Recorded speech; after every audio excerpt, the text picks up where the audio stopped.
Hello and welcome back to Crimson Gun Gaming. Now, one of the things I really wanted to talk about was actually a different kind of review, a different kind of look at things, because I don't know why, but to be honest, it doesn't make a lot of sense to compare the 1800X to a 7700K. It makes a lot more sense to compare it to, as you can see, Ryzen 7000, the 1700 Ryzen. Yes, from what I've seen, you can easily overclock that up to 3.9 to 4 gigahertz, right? And as you've seen in the last video, I was talking about perhaps reducing the number of cores down to 4 and just going even further with that process of overclocking. Now, what I really want to look at here is whether if you go for a 1700 and you go for a 7700, are you looking at a system setup that is similar in price? You know, like if you go for the whole shebang, you buy the graphics card, you do the setup, how much is the price? Now, I can't make them exactly the same, but I've made them as close to the same as I can find, right? Obviously, you might be able to get better priced products, but what I really wanted to show was availability of price and general system build performance. So we're not looking at anything I've done a great deal of research into. I've just gone straight onto PC Part Picker and I picked as closer to the same build as I possibly can. Obviously, with Ryzen having a lot more limited coolers currently, at least on PC Part Picker, it's not really possible to get the best cooler, but I know that if you air cool the i7, you probably can still get a really good clock, and I would have thought that's a much more fair comparison with Ryzen, where I think actually a lot of i7 setups have been set up with water cooling, which would make it a lot more expensive. And this is something that I think we'll try and look at while we're looking at PC Part Picker to see how much of an impact that's likely to make on the price. You know, if you're water cooling it to get that super high clock, you know, that 5.1 clock that's making that difference in video gaming, how much extra are you paying for? Because ultimately, when you look at these things, it's all about price. If the i7 suddenly became more expensive than the 1700, which at the moment it is, not by much, but it is more expensive, are we looking at a scenario where the price actually does have an impact because of what you're having to do? Sorry, just having a drink of water there. So let's have a look at this, right? So what we've got is the Ryzen processor, £304.90 for the 1700. If I had the money, personally, I still think this is the better choice out of the two because of its potential longevity. Obviously, I can't say for sure that more cores will be more gigahertz, but I find it hard to believe that we're going to breach much beyond 5 to 7 gigahertz anytime soon on silicon. Simply, there's a limitation in the amount of gigahertz we would have, or that would be the trend that we would be going for. Obviously, if that's what they found, is that you can't go higher without ridiculous kinds of cooling, then more cores are the future. And obviously more cores going up to 5 gigahertz will be the ultimate goal. So a 6-core processor for 10 years with Intel probably will likely eventually get to 5 gigahertz, while obviously having a drop. And then you'll go to 8 cores and the same process will begin again. So if that's what we're looking at, this process is looking pretty good. It's already 4 gigahertz. And once we get better multi-core utilization, maybe it gets better. But let's go through what the real purpose of what I wanted to talk about here was, which was mostly and most importantly looking at price. Now, what I've come up with is the most comparable price that I can just find. I've just randomly picked parts, really, so I don't know how good the Noctua cooler is. I know Noctua is a good brand, but I never tried one. I don't know how good overclocking would be on that particular one. It looks like a low profile, so it's probably not the best example, but it's probably about the price that you would get an Evo 212 once you can get a bracket for it, I would have thought. You've got a B35 350M.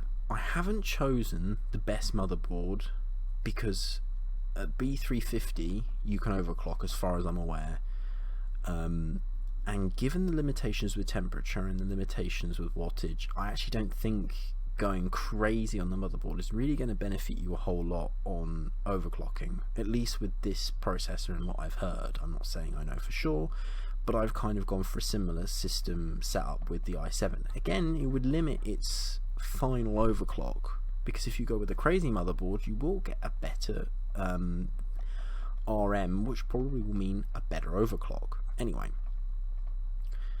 if we look at this setup, it comes out to £911, right? So they both have Windows, same price. You probably could take that off and get less, but I'm just including it just because it's there. Both have the same power supply, both have the same case, both have the same RAM. You could pay more if you wanted to. Don't know why. Oh no, that's not the same RAM. It's the graphics card. I went for 480 because I actually like the 480. I would go for the 8 gig version at that price rather than the 4 gig, but again, it's just there for example. And so you get that at 911. The i7 with exactly the same setup comes out as 938. Now, I changed a few things. This is a couple of pounds more expensive just because I couldn't get exactly the same cooler. Probably could do, but I didn't bother looking into it that much. I didn't think it was important really. And I went with the board that I'm actually using for my i7 7700K. It's not the best overclocking board in the world, but you can overclock on it, and it's quite a similar price to the Rizen side of things. Now, given that you're likely able to overclock both of these to quite a decent degree, but not overkill, I would have thought the i7 probably would be looking more at something like, say, a 4.9 or a 4.8 without spending more money, because you're only on air cooling. You're not going to be able to go nuts with the overclocking, even with a decent Evo 212. You know, your £30 isn't going to buy you much in frames per second. And I think this is the point really. At 938, even with the slight increase in price that I was finding there, it is more expensive, and I think it's likely to become more expensive than that, because I'm pretty confident that we'll probably get some very, very stripped down versions of these motherboards with overclocking, because it makes sense. AMD has always been about that overclocking potential, and as you decrease the price of the motherboard, money can go elsewhere. And I think this is one of the beauties of the system setup. I think, again, the problem with these reviews is they look at it from a scientific vacuum. And when you look at things from a scientific vacuum, you're not taking into account the reality of the market and the price. The more money I have to spend to achieve something, the less efficient it is.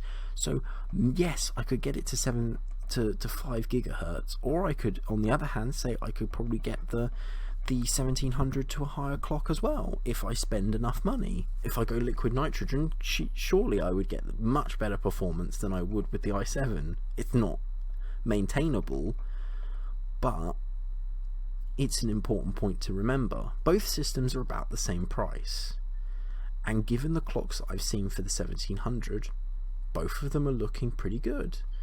Now, there is the option with the i7 to remove the graphics card and play with the iGPU, but I don't know why you would bother doing that, although I am doing that with my 6700K simply because of monetary limitations. But if we look at it from this perspective rather than the 1800X, which I think is an extreme, we're looking at a situation where really, to get the best out of the i7, you have to spend more on cooling. To get the best out of the AMD processor, we need to spend money on cooling. If that's true, if you remove the cooling and you have them just playing at stock or with very, very light overclocks, are we looking at a much more even battlefield? I think we are. I mean, if it easily gets up to 3.6, the difference between 3.6 and 4.2 is not much, is it? Because I don't think it is. And then the performance obviously would shrink more as you got resolutions, and obviously with the limitation on the graphics card, the 480 probably not bottlenecking either of them. Again, limitations. The real life performance of your system is much more fixed and much less impacted than the extremes that we've seen in testing. And I understand the testing is there to show the actual difference between the two processors, although I think the testing is flawed, as you've heard before, because in order to have a truly fair test you would have 1 core against 1 core rather than 8 cores against 4 cores, where you might think the 8 cores is better if the power delivery and the system usage is preferential to the 4 cores, as aka those 4 cores individually are getting more power, more voltage and more cache, then it's likely that those 4 cores will be better. You're also looking at a more mature line. Skylake and Kaby Lake are the same, basically. As far as I can tell, 7700K is basically a better binned version of the 6700K with a few extra little bits. Nothing that would really affect performance though. So if we look at it in outside of the vacuum of the testing, well, it's almost certainly true architecturally speaking. At the moment the i7 is preferential. One might say that the petrol car, when it was first invented, was nowhere near as good as the coal-powered steam engine. However, when we look at something from that perspective, one has to understand how it develops over time.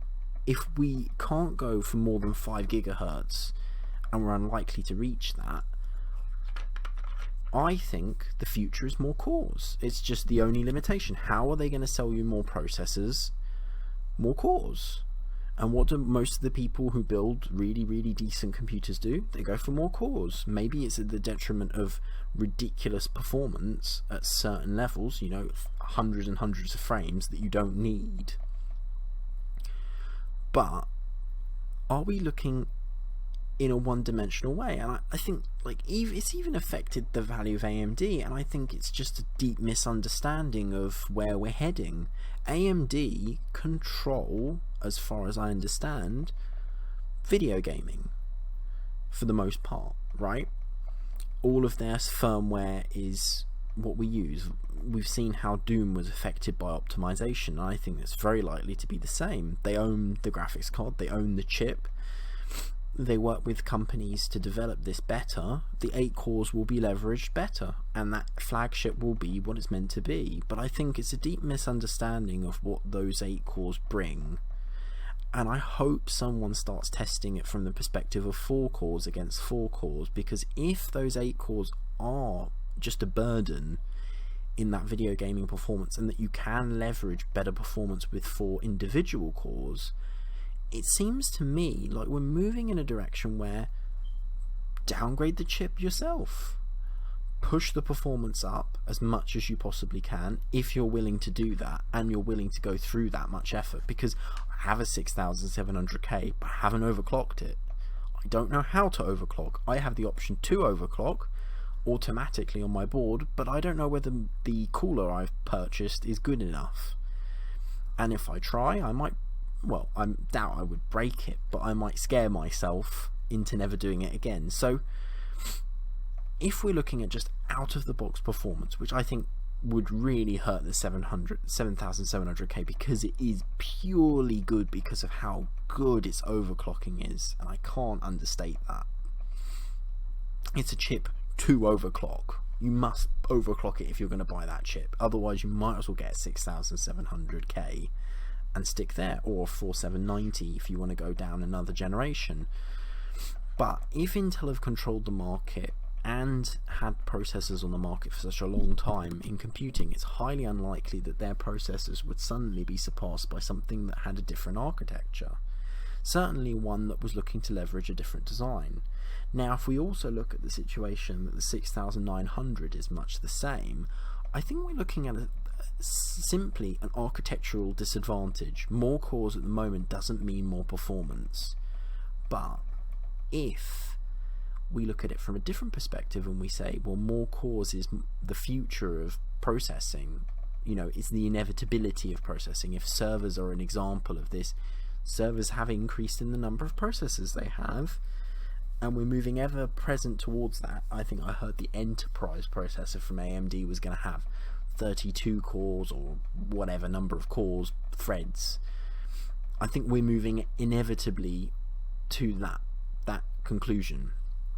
But ultimately, what I wanted to show here was that the price between the two systems is basically the same. And clearly from what we've seen, the 1700 could easily overclock higher. I know its turbo is something like 3.6, so overclocking it to say 4 gigahertz and above is quite possible. Could you overclock it past that if you disable cores? I would have thought so. Will that impact games more than having the extra cores? I would have thought that's probably true as well, given that there is a preferential treatment to quad cores. I would have thought when we first adopted quad cores, the improvement in performance was fairly arbitrary because everything was a dual core performer. Dual core processors would have been probably in parity, but over time we'll probably see that 4 cores will become completely obsolete. Maybe not soon, but eventually you won't be able to run a game without 8 cores or 6 cores, as we see Coffee Lake come in. So if Coffee Lake is anything to judge from Intel's perspective, they can't get more gigahertz, which means more cores is guaranteed, which means optimization will always prefer more cores. Maybe not 8 cores, maybe 6 cores, but if, as I was saying before, what we've seen where you drop down to 1 core and you're able to overclock higher, I would have thought you'd be able to do the same by dropping the same number of cores in this scenario. Now, I'd love to hear what people think of this. Obviously, being a small YouTube channel means that not many people are going to see this, but if you do have any opinions on this, I'd really like to hear it, because I feel like AMD's chip is getting a lot of bad press that it really shouldn't be. It doesn't make much sense to me, because I would have thought if you had the same i7 processor with 8 cores, right, like we look at the more processor chips, right, and you just disabled the cores and overclocked that, you probably get a lot closer to what the 7700 was able to do anyway. And that would mean that that's probably what you would do, because why would you bother keeping the processor at a lower clock with more processors if it didn't leverage better performance? Anyway, I think if you were looking to build a brand new system, and I think if you didn't already have an i7, you're going brand new, surely the fact that Coffee Lake is on the way with 6 core processors guarantees multi-threading improvements in games. It's just inevitable. Why would you not utilize that if the mainstream processor is going that way? Which means in the future, maybe in a year's time when Coffee Lake comes out, we'll be looking at games utilizing 6 to 12 threads and the slow abandonment of quad cores. Now, if that's the case, surely the 1700 looks better and better and better, because why would you buy a processor that's likely to become obsolete earlier in its era? I mean, even I'm beginning to worry that my 4-core 8-thread processor will become obsolete earlier than I would have thought. Maybe its multi-threading might help it last a bit longer during that period, but I think we're inexorably moving towards a scenario where that won't be enough. Anyway, it's just a thought and an idea. I hope you enjoyed having this sort of converse over pricing and system setup and system cost. And I'd love to hear what you have to say. Thanks.